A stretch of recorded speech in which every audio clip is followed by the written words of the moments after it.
Well, hello. Welcome to Spindle City Straight Talk. I'm Chip, And I'm CJ. and it is Friday in the Riv, the Friday after the big election. And, uh, ironic enough, I haven't heard a heck of a lot of buzz, but just a few little things. And we did make the national news again on Fox today. I think that one of the late morning or early afternoon shows showed the film of the invasion of uh, the loons that took over the streets of Fall River again. Oh yeah. Hey Jimmy, nice seeing you on this thing. I can see you on this one. I don't get the YouTube one. Yeah, we've got they showed that thing, and of course we've got the arrest of those other people, and they ranged from 19 to 36. I mean, what is a 36-year-old? There's got to be something drastically wrong with that individual, with terrorizing the streets of his what he wants to do. But this is what Fall River gets, all the publicity about look Second at this. you. And she said this is a video of Fall River, Massachusetts. So it's kind of like Donovan's Reef with Gil Hooley. But it's it's crazy. But my some of my sources reported Paul was on We Suck at Radio again, making a fool out of himself. Uh, he was on there saying that we've got a we've got a great financial team, and Oh yeah. yeah, great. Yeah, they doubled our budget in 6 years, and we got nothing That's to show right. for it. Yeah, And remember, every time she's in front of the city council, I don't have those numbers right now, yeah. but I can get them to you.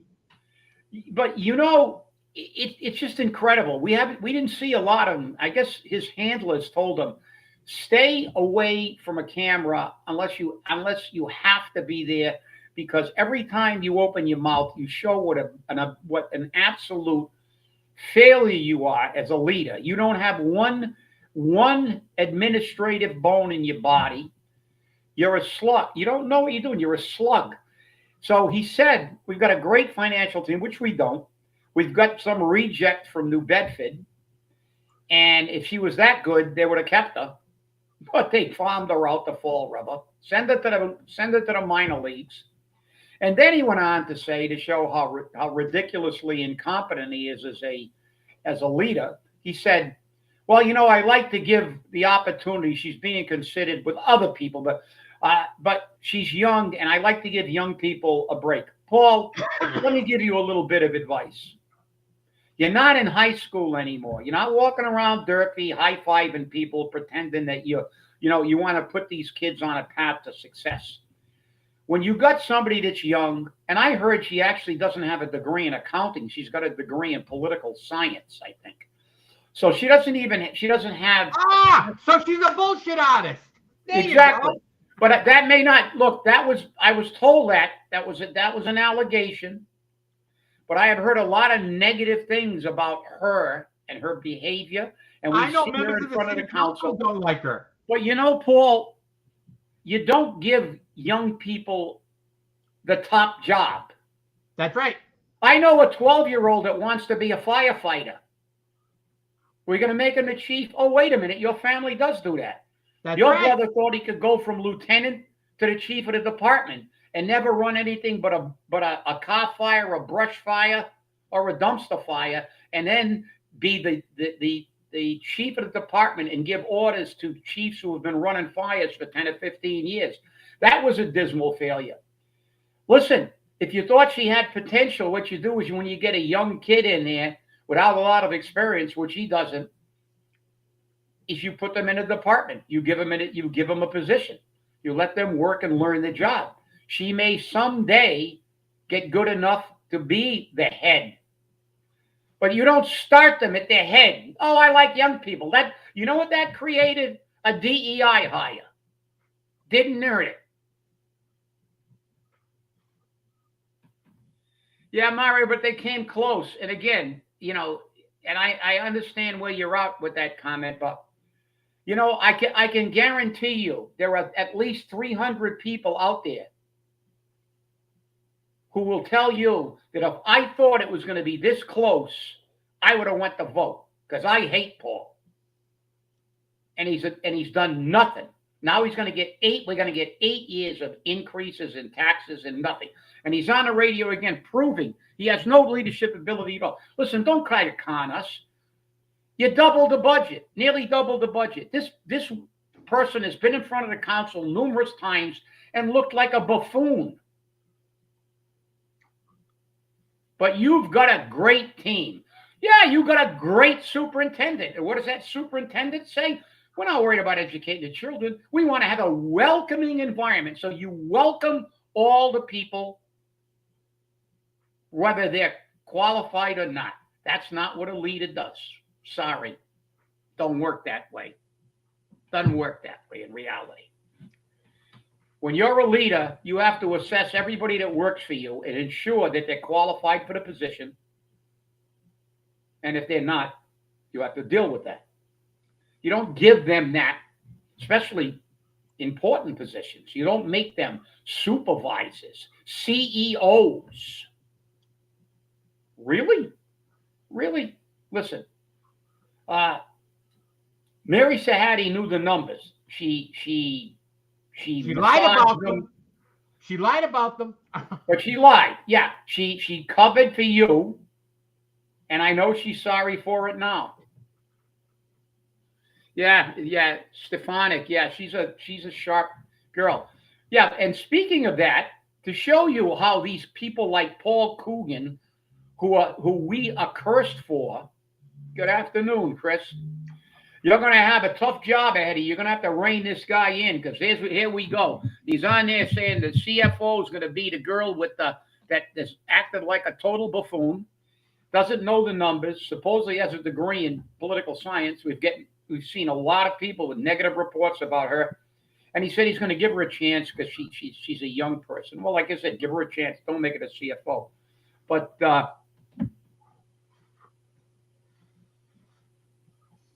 I was just going to bring that up, Michelle, because I have the agenda. And they are going to vote on the rate, on the who's going to pay what section of the taxes, commercial and residential. They do that every year. Yeah. This, though, is going to be the year where we have 2 city councilors which are leaving, both of whom kiss Paul's ass. So it's quite possible that Paul will give you the screw job through these 2 people. Absolutely. And I hope somebody objects. And Steve, Trump pardoned Darryl Strawberry for tax evasion. Okay. I want Trump to order the Hall of Fame to put Pete Rose in there. One of the greatest baseball players that ever lived. I don't give a damn if he bet on a thing. Okay? And Chris, I know you're more than up to the challenge. You are more than up. But we've got a serious issue. This is what we've got here. Now, you look at what's happened now with the GP1s. Trump is the only president, whether you like him or not. I don't care if you're a Democrat or Republican and independent. This goes to show what we've been saying on this show for 16 years about following the money, looking at performance. Trump's the only president in the world that could have got those GLP-1s down. Why? Because he has no stock in a pharmaceutical company. He wants to do the right thing for the American public. Why did no president do this? Why did no president begin to reduce pharmaceutical prices in the United States where they're sold for a higher price by American companies in America than they are anywhere else in the world? Because they all get money from them. That's right. They all get money. They own all stocks in them. That's why. Obama, how much kickback did he get? Elizabeth Warren got almost $500,000 in contributions. Plus, she probably owns stock. And so does everybody else. That's why you've got to not elect politicians. You've got to elect people who are going to do the business of the people, not do the political business, because they all got rich off pharmaceutical companies. The reason that we buy pharmaceuticals from Canada for between 35 and 90% less than they sell in America is because the politicians would not do what Donald Trump did. So whether you like them or not, because he's a businessman and because he doesn't have any business interest in them or he doesn't want their donations, he got it done. And again, about getting it done. So I pulled down a couple of stats that, ironically, I came up, which is very good. Let's see what I got here. First, we'll go to these. This is really good.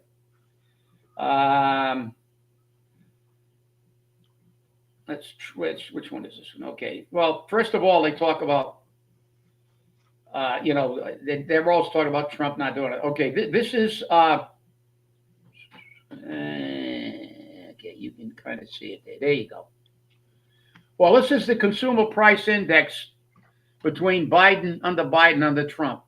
Biden was 4.87%. Trump's 2.24, less than half. Okay, so okay, that's the consumer price index. So that's their economic argument. But here are the two that really hit home. The most expensive urban areas in the United States to live in. Okay, I got this thing. I hate this thing, but there they are. But I'll read them, and you can look them up. I'll send them to you if you really want.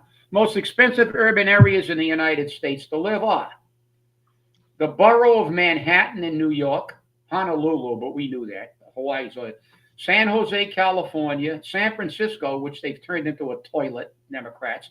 New York, Brooklyn, where who's the rep that they want to run a Democratic Party? Where's she from? AOC, Brooklyn. This is what Democrats do. This is their poster child for the new leadership. They want the woman who represents one of the most expensive urban areas in the United States, but last but by no means least, Boston, Massachusetts. Welcome to the real world. Now, here comes the next one. The most expensive states to live in the United States. Hawaii. We know Hawaii's massively expensive. California. Get ready for number 3. We made the top 3, baby. Massachusetts. Maura Healey, Michelle Wu, Paul Coogan. Massachusetts, number 3. All part of the team. New York's not in there anymore. Massachusetts, number 3. Alaska, number 4. Rhode Island, our neighbor, another Democratic stronghold. And last, but by no means least in this list, Connecticut. So virtually the bottom 3 of the New England states are the most expensive states in the United States to live in. Why do we have expensive housing? Because Paul doesn't care about affordable housing. Why do we have that? Because we have high taxes and no services. This is what we got, people, and these are not our numbers. We're in the top 3, baby. That's right. You're right, Stevie. Those Washington politicians, that's exactly what they are. They're politicians. They don't have the courage to stand up and do what they have to do. Because I can tell you, if the Democrats would do that in a heartbeat. But we're looking at Paul now, and he's already beginning to start with the propaganda. I got a great financial team. Really? When's the last time? Can anybody raise their hand? Please post the last time you saw them have an accurate number, a number that stayed fixed. I know most of us have seen every time they give you a number, it's either for discussion purposes only. It's maybe an accurate number, and the city council can't accept these things. They have to say, give us a number. When Bob Connors, Jim Smith, Alan Silver used to go down to that council, they put the numbers on the table, and these are the numbers, people. For us, no, nothing. We don't know anything. They won't tell us how many lawsuits. They won't tell us, how many settlements. They won't tell us about any of the rapes and crime. We've got crime now in the streets. But there's no crime, right? That's why we're on the national news, and we're not doing anything. I'd like the council, and I'm glad I know Chris is watching. I'd like the council to find out if there's a possibility that we can say that anybody that's arrested for this kind of stuff loses their license for a year. Not only gets the vehicle confiscated, because those vehicles that were confiscated were not registered. So they should put them in a crusher and suspend their license for a year. And then if they jump on another thing and ride around, or ride around in a car and not a bus for a year, then you throw their ass in jail and revoke their license for life like they do in Japan. But, that's just me talking. But because it really wanted to. That's the wrong one, Jeff.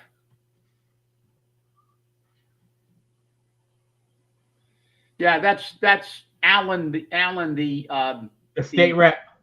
We're talking about Alan, the Harvard MBA that was the first city administrator in Fall River under Carlton Viveras, who was an absolutely brilliant guy with numbers. I mean, the guy's cuts with a chainsaw. Yeah, he left Fall River, went down to Fort Lauderdale, and was the city manager or whatever title it was. But he was the numbers guy. He ran Fort Lauderdale for like 20 years or better in Fort Lauderdale. Brilliant, brilliant guy. Never gave you a wrong number. Unlike now, in the old days, we can reminisce. And I know a lot of people don't like to reminisce, but if you don't learn from history, you're doomed to repeat it. But nobody would ask him a question when he went down. He'd give them the numbers, and a council would look at it and say, okay.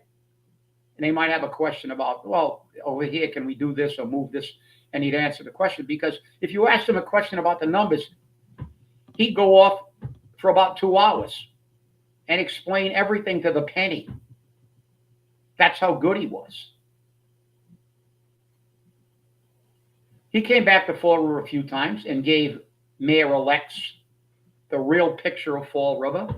And just as you said, Steve, they didn't have the courage to do what they had to do with those numbers. I know he came back. They ignored him. Yeah.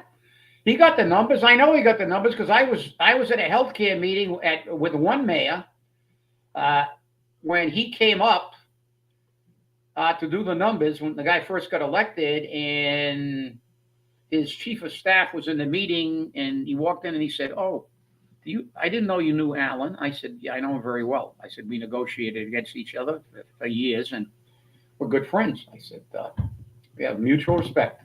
So he said, he wants to see you after the meeting. I said, fine.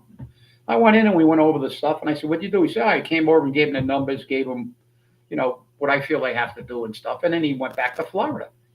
They never did a damn thing about it. Why? They didn't want the political blowback. They didn't want to step on certain toes that were going to be stepped on if they had to do what they had to do. This was what happens all the time. You can't do anything unless you have the courage to step up. And the city council is going to have a very, very important role because this guy has no filter now. He's gone. He's gonna make appointments, and he's gonna try to give people jobs that they're gonna stay in for the rest of their lives. They hope, and collect a pension without qualifications most of the time, because I haven't seen a very qualified individual. The people who have come to this city that were qualified and had enough motivation to want to do the job right left very quickly. We just lost that other kid, right? Cedric. He bailed. He went down to the Cape. He was a well-motivated kid. I saw him. He was came to the retirement board meetings a few times, and we had discussions and stuff. And he said he wanted to learn the job, and he wanted to stay in Fall River and get up the career ladder. And after a while, he couldn't take it anymore, and he bailed, like a lot of them do. This is the problem. Then we got, the pathological prevaricator Paul on the radio everything's beautiful. We may be the most expensive state, the third most expensive state to live in, but we're doing everything right. Shut up. There's no crime. Nobody's taking over the streets. Hooray, we got Nantucket Nobody's Red. getting shot. God, go jump in a Taunton River. You guys are all full of shit. We've got Nantucket Red. We're all set. I saw an ad today from a former politician for an apartment for rent. 1 bedroom, all utilities included, $2,100 a month. One bedroom, $2,100 a month. Good. Well, I'm going to tell you again. They don't care, and you got me on. I was on a stat rampage this morning, so I got another set of stats. I'm glad you brought that up. I was going to go to the U.S. Census Bureau. That's where I normally take it, but this is off census statistics to a degree. And let me see. Oh, here it is. Censusreporter.org. You can feel free to go look it up. Fall River, Massachusetts, place in Bristol County, Mass, Providence, Warwick, Rhode Island metro area, Massachusetts. Population 93,864 square miles, etc. Then we go to the important stats here. Average per capita income in Fall River,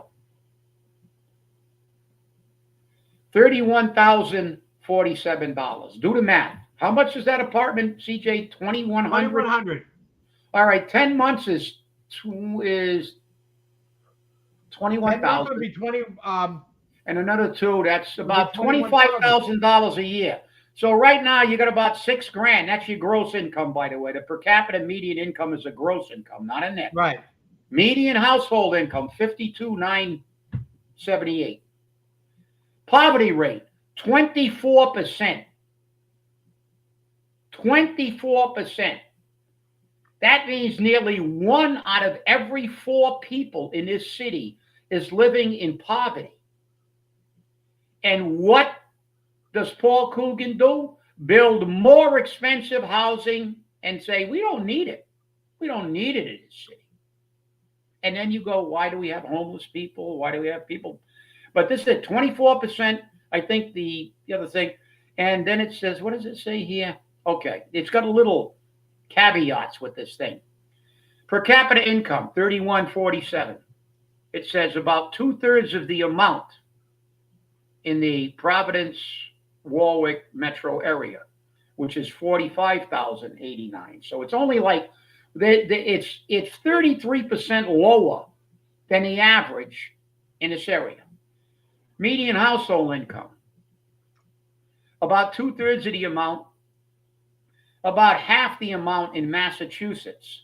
The average household income in Massachusetts, according to these stats, is $99,858. So let's just say $100,000. So we're almost 50% behind everybody, and poverty, 24%, more than double the rate in its geographical area. The rate in its geographical area is 11.6%. Chris, take these stats to the council. Every time they want to raise our taxes, they don't want to build affordable housing, and he's trying to push some $40,000 pay raise for one of his cronies and give another 15% to collective bargaining agreements that have already gotten 18 or 20% over the last 3 or 4 years. And listen, I'm all in favor of paying people what they should get, but we have to also have an ability to pay these things, and it's time, because listen, he's never cared anyway for 6 years, and now that he's a lame duck, it's going to be his money. It's going to be catastrophic. Right, but it's not his money. That's the problem. That's right. That's right. No, you're right. And what did Ronald Reagan say? This is what applies to all Democratic politicians, especially in Massachusetts and Fall River and Boston. And he said that politicians spend money like a drunken sailor, but the only difference between a drunken sailor and politicians is drunken sailors spend their own money. He was right. But this is the problem. We've got some serious issues on the horizon in Fall River financially because I know they're full of crap. But we're already starting out $2 million for healthcare in the hole and $3 million for trash. But this is the person that he says is going to make a great CFO. I'm going to give her a job. How can you reconcile that we had money for healthcare and now we're $2 million in the hole because you spent it? You're supposed to keep that money because I told him when he made his transition, you're going to run out of money one year because we're not going to be under budget every year. And one year we weren't under budget. And then because they blew all the money from the previous year, we're $2 million in the hole. The employees are. They are. And they should have 3 times what we got, but they don't. This is the kind of irresponsible. Well, they'll come back and ask to borrow another $1 million from you. This is the irresponsible lack of fiduciary responsibility that this administration has practiced from day one. And the sad part about it is the city council, with the exception of very few, have been accessories before, during, and after the fact. Because they approved $40,000 pay raise, $20,000 pay raise, $15,000 pay raise. Sorry. You can't reconcile that. You just can't reconcile that. And you talked about Ryan, and I got nothing against Ryan. You and I know Ryan well. But he's running the voter office, and when Liz Camaro's there, again, I just for people who don't watch regularly, she's not a relative. I don't have anybody. The only relative I have whose last name is Camara is my son. So, but basically,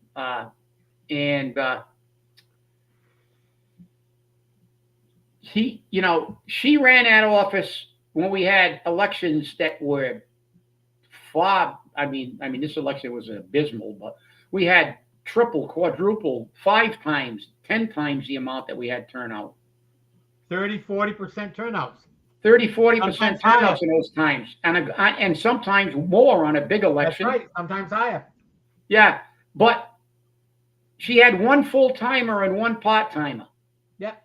Now Ryan's got 7 people in that office the last time we checked, and then he gets a pay raise. Why? Have you seen his office? Talk about overstaffing. Really? Have you seen his office? Oh, yeah, I know. On all the windows. Foo-foo things all over the place.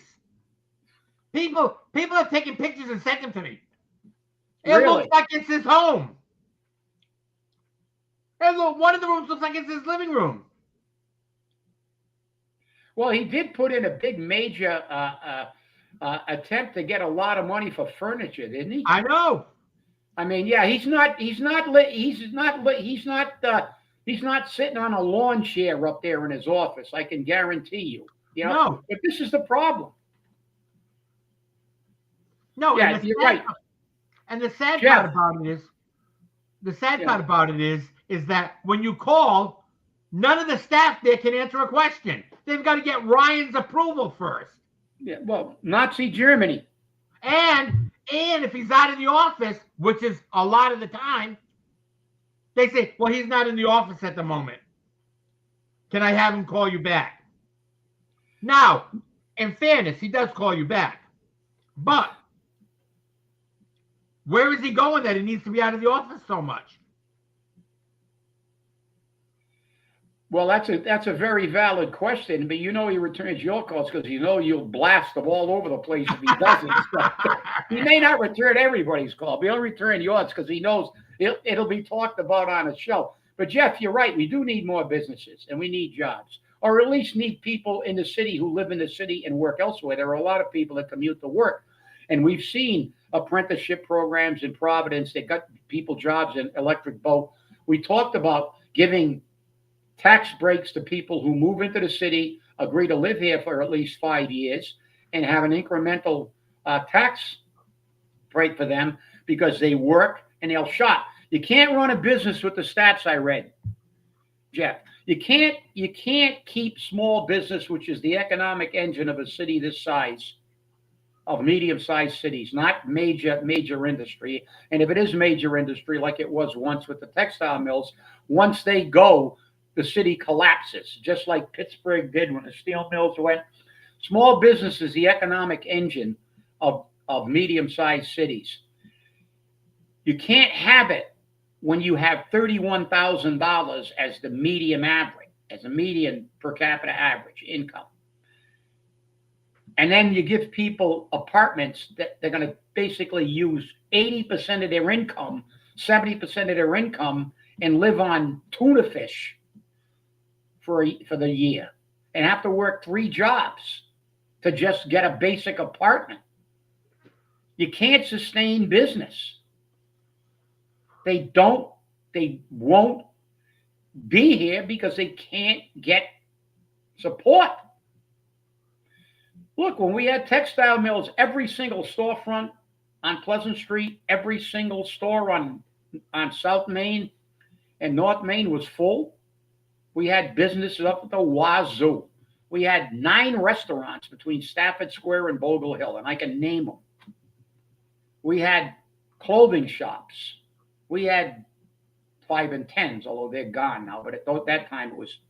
We had all kinds of stores. We had stores on South Main. We had 2 men's shops on South Main Street. We had a clothing store on Pleasant. We had a clothing store on Alden Street. We had businesses all over the place. Did we have a lot of rich people in Fall River? No, but we had a lot of working people. People with money that would spend money at local businesses.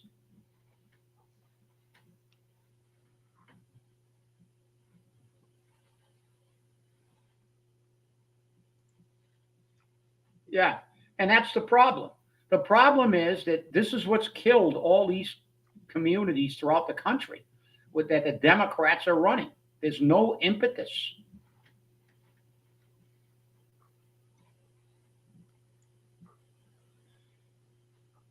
Yeah, his job is to walk around and figure out what the next interior decoration is going to be, I think.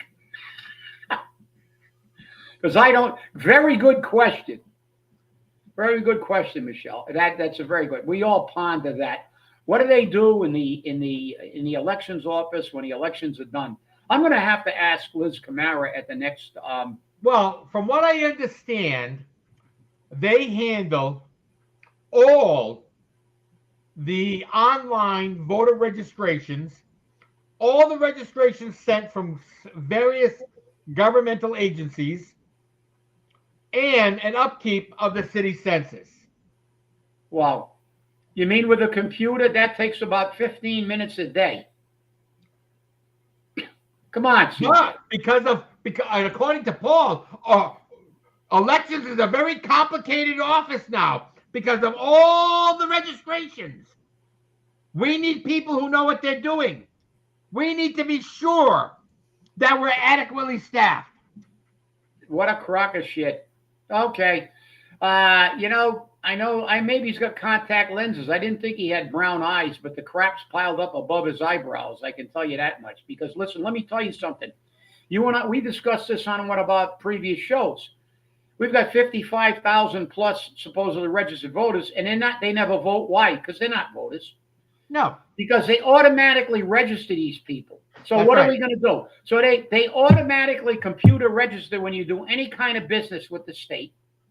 So what do? They send it to Fall River, and Fall River puts it into their database. What the? That's right. Yeah, that takes like 1,000,000 years. What are they doing it? Are they etching it into stone tablets and coming down from Mount Ararat like Moses? How are they doing this shit? Come on. Paul, you bring in a Blarney Stone with you when you try to feed us this crap. This is the problem with states like Massachusetts. They want phantom voters so they Right. can sneak their illegals in. Right. Everybody gets registered, and I agree with you, CJ. Nobody should be registered to vote unless you manually go down And they and make it too difficult to opt out of the voter registration. I know. They make it too difficult. So people just say the hell with it. Just the hell with it. So, Yeah. Stevie, But you're nobody right. gives a shit. See, you know one thing. If they register you to vote and you have never had an intention to vote, what do you care? So what? Let them put my name on a voter registration. I don't care. Right. I'm never going to show up at the polls. Why Right. don't well, I got something for them to do, Michelle? Let's between now and the next election go instead of doing the vote builder to see who shows up. Let's make a database of all the people we got on the voter rolls that have never showed up.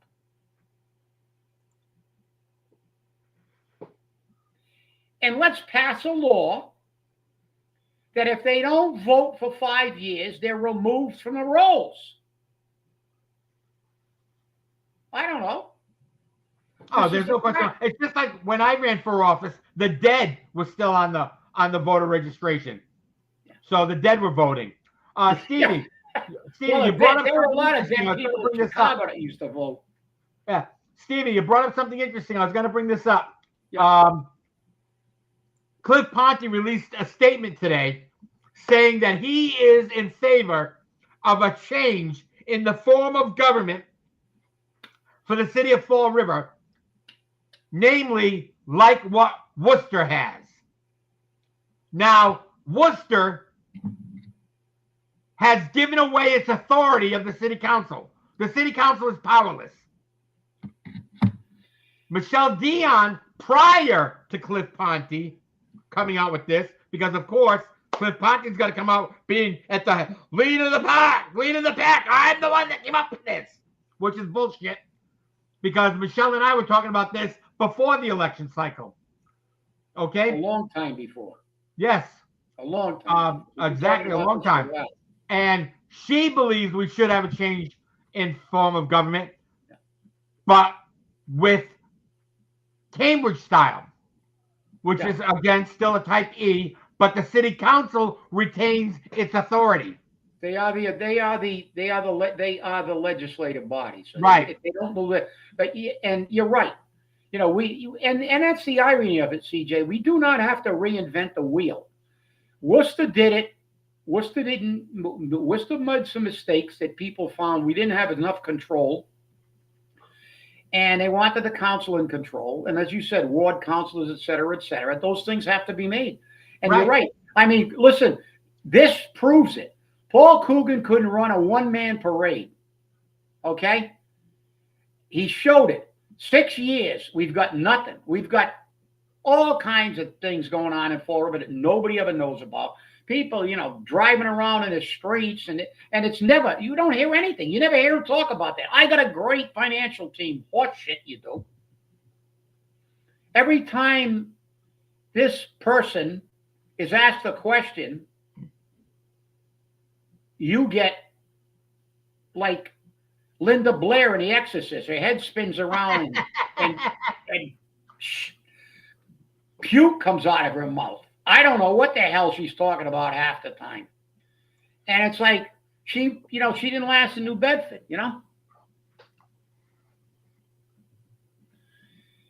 Now, you're right. But then again, it shows how the voters vote, especially when they get a whole bunch of check marks. I think if it was a head-to-head election, Michelle would have done well against most of these other candidates. Right. But when you give them 9 check marks, they're voting for the guy who gave them the sandwich. Like I said, the thing that bothered me, and nothing against the guy. I don't know the guy from Adam, but that Nathan, he actually buried Michelle in 3 different precincts. How that's possible is crazy, but because they're not paying attention. Why do they vote for people? They used to vote for Pat Casey because she groomed their dog, or she was in Stop Obnoxious Smells with them. She was in organizations, or their cousin knew her, or some bullshit like that. That's not why you vote for people. Look, I like Chris Peckham. But I didn't vote for him because I like him. I know a lot of people I would never vote for city council. I voted for him because I know he's going to do the job. He's already done it. He showed me he's going to fight. That's what I want. It's like I got a lot of friends that can't fight. If we're going to go into a fist fight, I'm going to invite all of my other friends who know how to fight. I'm not going to invite my friends that don't know how to fight. Rumble, rumble, rumble. That's right. It's like, hey, I'm not going to, I know a lot of guys, but that can't, and they're friends of mine. But you don't vote for these people. You don't put them in it. They're spending our money at a warp rate speed. It's like we got Scotty at the helm. Warp 5, Captain. Let's go. I'm giving her all she's got, Captain. I can't give her any more. That's right. I forgot the Klingon word for shit, but that's what this is. But,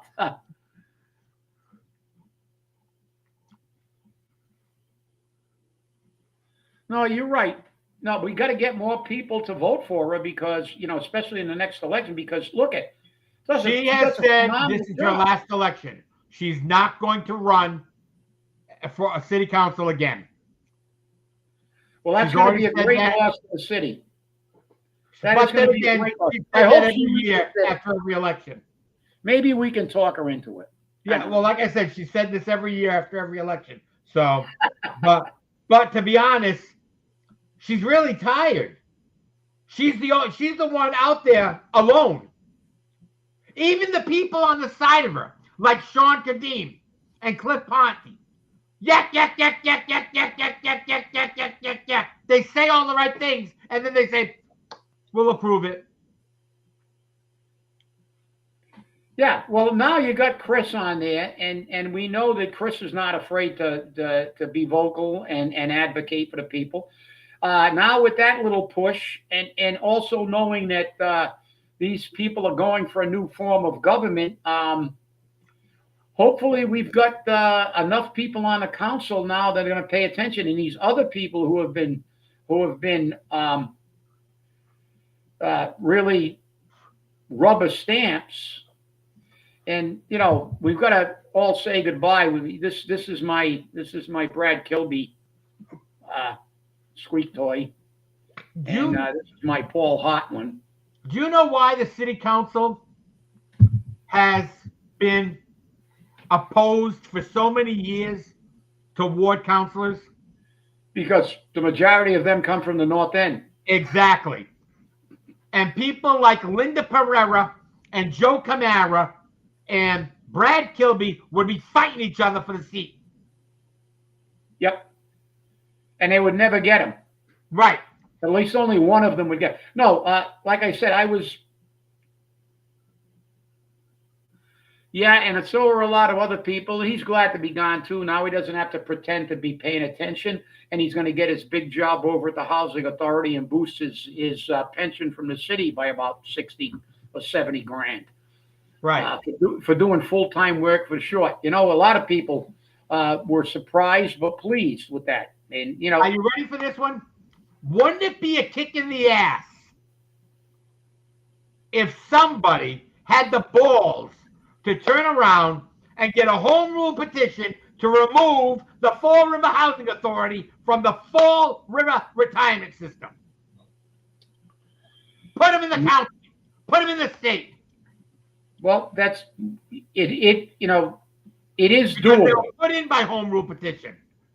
Yeah, there's a statute, and I have it, that has to be followed to put somebody in that is not a city employee, and they are in our system. They're not in our healthcare system, but they are a federal agency, but we have a lot of people retiring on disabilities from the housing authority that impact our system.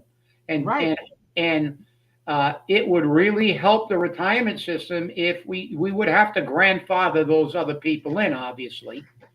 But, like we change our form of government, I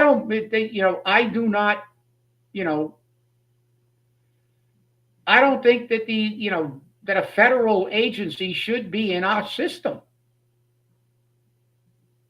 I agree with you 100%. They're a federal agent. When I worked for the federal government, when I first got out of the military, I was in a federal system.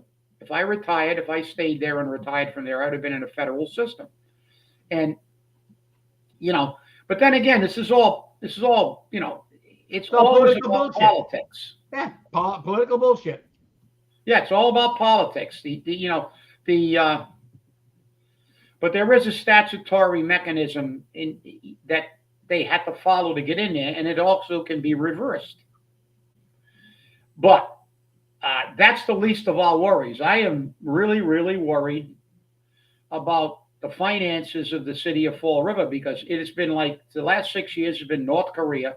We have never gotten a straight answer about how much money we really owe in potential lawsuits, in settlements we've already made. We still don't know how much we pay for Durfee, and we're looking at Diamond. We're $5 million in the hole between healthcare and trash. And we're looking at new pay raises down the road. I already know that he's made promises to give nice pay raises to a lot of these people because of this election. Right. And we need the city council to step up and be fiduciaries. And they got to demand the numbers. The days of I'm not going to tell you should get a big pick a finger. Like I turned around and said to several city councilors, yeah. When they turn around and tell you, I don't have those numbers right now, but I'll get them to you, say, leave and get them. And I was told by one city councilor, well, if we did that, we'd never get out of the city council meeting. They turn around and say, I object. When it comes up for the vote, I object. That's it. Stops the process right there and let them bring it to the next meeting. 200, a little over 200 votes he won by Raymond. No, but you're right. But I'm talking about when they get up there and they say, how much do we owe? How many lawsuits we have out, how much, and they go, no, we're not going to tell you those numbers. You got the corporation council. You got to tell the corporation council, well, you ready to go to court? We're going to sue you. I have the case law, and I've told them that numerous times, and I'm telling Chris this now. I have the case law. You are the fiduciary. As a public fiduciary, you have a greater burden as a fiduciary than a regular fiduciary, which has a pretty big burden. It's because you're spending taxpayer money, not investors' money. Because the investors, if you're in the private sector as a fiduciary, you screw up, the investors will lynch you. If you're in a public sector, you're dealing with people who can't control, they didn't buy stock in this company. They just live here and have to give you their money. So you have to spend it wisely. And I have the case law, and it's solid case law from the Cornell Law School library that says clearly, as a public fiduciary, you have a greater responsibility. You have to not just take the numbers that they give you. You have to look at them, and I'm quoting from one of the cases, with a critical eye and look deeper into the numbers, because that's your responsibility as a fiduciary. Yet the city council allows Rumsey to go down there and say no to them. Now is the time. Tell them. Give us the numbers. We're entitled to these. They did the same thing to Colin on the school committee. We're not. You don't need the numbers. Just vote on this. Give us the money we're asking for. No, justify the money. Show me. I want to look at the numbers. I want to know how much we owe. And Sean Kadeem knows this well, because Sean Kadeem was at a meeting with me in Boston decades ago, with Linda Pereira sitting in a room and some representatives and senators in the room talking about an issue of money when he was the city administrator. And then he talked about the debt that Fall River had already incurred if it was called in, and the problems they were having. And how many people have been there since Sean Kadeem? And that debt has only increased. This is why I say we should be demanding a forensic audit of the city by an outside agency. and by a private agency. And but you can't. This guy doesn't have the right to tell you. I called a friend of mine, who's one of the best labor lawyers in the country. Talked about this with him numerous times, and he said, "Well, it's the council's fault." I said, "Well, what should they do?" He said, "Well, simple, sue them. You're going to go to court. They're going to get the numbers. Case law is pretty solid.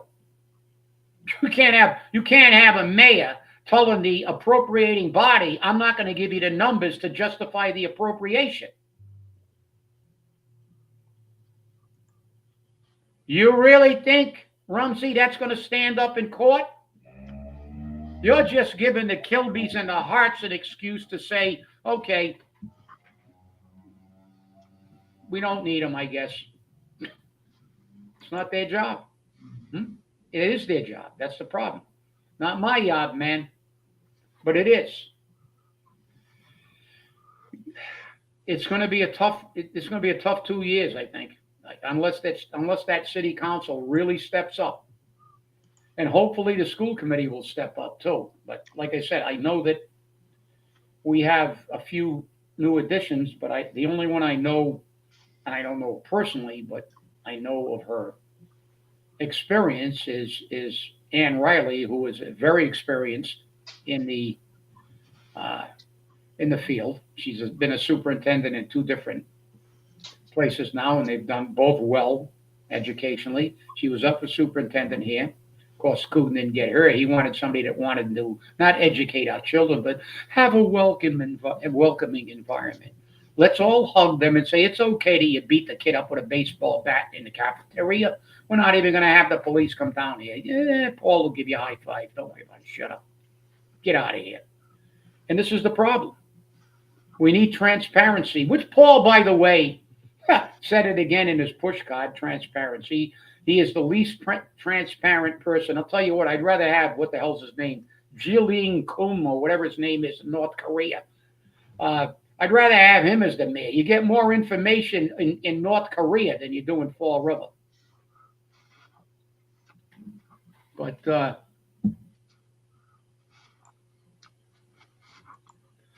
yeah, no, you're right. They have to grow a set. And they have to demand it, and they have to go to court. And then, the thing is that they are city officials, and they are indemnified by the city. So ultimately, if they hire a lawyer, they can now sue the city to pay for the lawyer because they're going to be indemnified. They're doing their job. And I can guarantee you, I can set you up with a lawyer who will explain every single detail of that process deal. And he doesn't lose too often. You don't have to hire him, but I'm sure he'd be glad as a favor to me to explain it to you. But it's out of control. Stevie always wanted to live in Little Compton. It's got that point. I heard that. Yeah, well, Little Compton's my son lived in Little Compton for a while. I used to need like Daniel Boone to find his house. It was so far out in the boonies.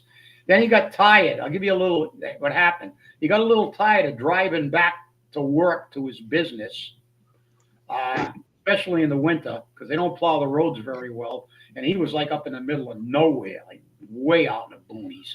But it is a beautiful area, but it does have its drawbacks, because if you got to come back to the city for anything, and also for snow removal. Yeah. And if you got to go like for a quart of milk, it's going to take you you got to make a day trip. That's it. Wasted little content. So it's always something fun and exciting. I know. Well, let's see what happens with these people that got arrested. Never to be heard from again. We should be happy that they even arrested them. Let's see what happens. True. Let's see what they do. Yep. Let's see what kind of justice is applied to them. None. Smack on the wrist. Bad boy. Don't do it again. Like I said, liberal judges. You know how it is. Driver's license is gone automatically. Before we sign off, all the SNAP benefit bitchers, all you SNAP benefit bitches, you get your SNAP tomorrow. So you should have your food stamps. Quick, get to the supermarket, stand out front, and sell them at 50% off. Okay? I'm sorry if I seem like a cynic, okay? Next city council meeting's Tuesday. But let me tell you something. Okay? I have seen them get food from a food pantry free and take it back to the supermarkets that they were bought from without a receipt to get the cash. So don't tell me I don't know what I'm talking about. I know exactly what I'm talking about. And they also sell the groceries too. That's right. That's right.